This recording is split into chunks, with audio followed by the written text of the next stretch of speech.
ঢাকা টেস্টে তৃতীয় দিনের খেলা শেষে তৃতীয় ইনিংসে 1 উইকেট হারিয়ে 156 রান তুলেছে বাংলাদেশ। লিড বেড়ে হয়েছে 367 রান। ম্যাচের পুরো নিয়ন্ত্রণ এখন টাইগারদের হাতে। প্রথম ইনিংসে 476 রানের সংগ্রহ দাঁড় করিয়েছিল বাংলাদেশ। জবাবে নিজেদের প্রথম ইনিংসে আয়ারল্যান্ড তোলে 265 রান। পরে 211 রানের লিড নিয়ে দ্বিতীয় ইনিংসে ব্যাট করতে নামে বাংলাদেশ। দুই টাইগার ওপেনার সাদমান ইসলাম এবং মাহমুদুল হাসান জয়ের ব্যাটে চড়েই দারুণ শুরু পায় বাংলাদেশ। শুরুতে কিছুটা চালিয়ে খেলেছেন সাদমান এবং জয়। চা বিরতির আগে 7 ওভারেই বোল্ডে তুলে ফেলেন 41 রান। চা বিরতির পর কিছুটা রয়েস হয়ে এগিয়েছেন সাদমান এবং জয়। দুজনের ব্যাটে ভর করে এগিয়েছে বাংলাদেশের ইনিংস। লিড পার করেছে 300 রান।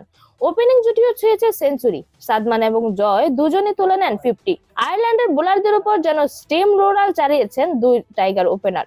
দলের 119 রানের মাথাতে 91 বলে 60 রানের ইনিংস খেলে বিদায় নিয়েছেন জয়। এরপর সাদমানের সাথে যোগ দিয়েছেন মুমিনুল হক। ব্যাট হাতে সাবুলেল ছিলেন মুমিনুলও। কিছুটা চালিয়ে খেলেছেন মুমিনুল, দ্রুত তুলেছেন রান।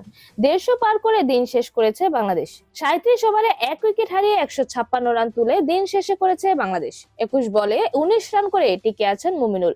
আরেক প্রান্তে সাদমান অপরাজিত আছেন 110 বলে 69 রান করে।